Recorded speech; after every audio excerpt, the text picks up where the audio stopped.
ఇప్పటికీ 'కింగ్'లో త్రిష అండ్ మన బ్రహ్మానందం గారిది ప్యారడీలకు గానీ దాన్నే వాడుతుంటారు.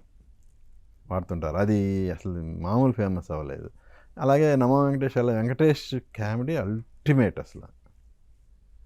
అంత ఎఫర్ట్ పెట్టిన తర్వాత కూడా డిసప్పాయింట్ అయినప్పుడు జనరల్గా ఎంతో కొంత మనకి అరే ఏంది అని ఎక్కడ లోపం అనేది ఒక ఇన్నర్గా అనుకున్న రేంజ్కి రీచ్ అవ్వకపోవడానికి కారణాలను ఐడెంటిఫై చేసే దూకుడు చేశాను. ఆ దూకుడు ఏ లెవెల్కి వెళ్ళిందో మీకు తెలుసు కదా. ఆ తర్వాత చేసిన భాష ఆ రోజుకి ఎన్టీఆర్ కెరియర్ హైయెస్ట్. మీరు ఎక్కడ చూసుకున్నా ఎనీ ఏరియా, అది నైజాం అవ్వచ్చు, మన ఆంధ్ర, బట్ ఈవెన్ భాష మీద కూడా ఇంకా ఎక్కువ ఎక్స్పెక్టేషన్ పెట్టుకున్నారు కదా ఫ్యాన్స్, ఎన్టీఆర్ ఫ్యాన్స్ కానీ పెట్టుకుని ఉండొచ్చు. బట్ నేను అప్పుడు దూకుడు చేసి ఉండడం వల్ల కావచ్చు, కంపారిజన్ తప్ప ఎన్టీఆర్ కెరియర్స్ హైయెస్ట్ ఆ రోజుకి. మీరు ఎక్కడైనా చూసుకోండి ఎనీ ఏరియా, అది ఓవర్సీస్తో సహా. ఓవర్సీస్ అలా ఫస్ట్ టైం 1.4 అంటే మిలియన్ క్రాస్ చేసిన సినిమా అదే తనకి.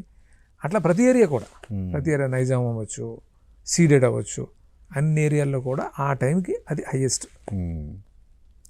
భాష చాలా పెద్ద హిట్. కాకపోతే దూకుడుతో కంపేర్ చేసేంత కంటెంట్ అందులో లేకపోయి ఉండొచ్చు.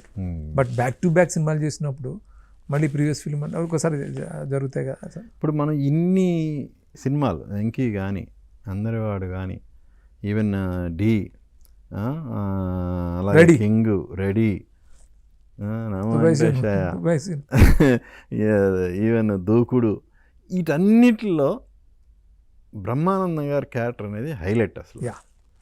సో ఆయన్ని బేస్ చేసుకొని మీరు అంటే ఆయన దృష్టిలో పెట్టుకొని ఆ క్యారెక్టర్స్ సృష్టించుకొని దాన్ని హైలైట్ చేశారా ఎలా? అసలు ఒక విధంగా చెప్పాలంటే ఇంత సక్సెస్, మీ కెరియర్ సక్సెస్లో బ్రహ్మానందం ఎంత పర్సెంటేజ్? డెఫినెట్గా. ఎందుకో మా ఇద్దరిది బాగా వర్కౌట్ అయింది. అంటే ఆయన దృష్టిలో పెట్టుకున్నాను కాదు, ఎప్పుడు హీరోని దృష్టిలో పెట్టుకునే కదా అది మెయిన్, అది ఉంటుంది, అది ఉంటుంది. బ్రహ్మానందం గారిది నాకు డి నుంచి సెట్ అయింది. వెంకీలో అదిరిపోతుంది క్యారెక్టర్, అది గజాల. ఆ తర్వాత డి నుంచి నాకు ఒక రూట్ దొరికింది నాకు, ఈయన్ని ఇలా వాడుకోవచ్చు అనేది. సో అదే మళ్ళీ దుబాయ్ సీన్లో వర్కౌట్ అయింది. ఆ తర్వాత చేసిన రెడీలో ఇంకా బిగ్ టైం వర్కౌట్ అయింది. ఇక నేను ఎప్పుడైతే వర్కౌట్ అవుతుందో వదలం కదా. సో అట్లాగే ఎంతమంది కమెడియన్స్ ఉన్నా సెకండ్ హాఫ్ ఎక్కువ లోడ్ ఆయన మీద వేసేవాడిని. ఒక స్పెషల్ కింద సెకండ్ హాఫ్ ఆయన దించడం, అలా చేయడం స్టార్ట్ చేసాం. రెడీలో సెకండ్ హాఫ్ వస్తారైనా. అట్లాగే నమోలో వర్కౌట్ అయింది, కింగ్లో విపరీతంగా వర్కౌట్ అయింది, ఇంకో దూకుల్లో అల్టిమేట్, భాషలో పీక్స్. సో అట్లాగా నాకు వర్కౌట్ అయింది. ఆయనకి కూడా నా మీద అంత కాన్ఫిడెన్స్ ఉండేది.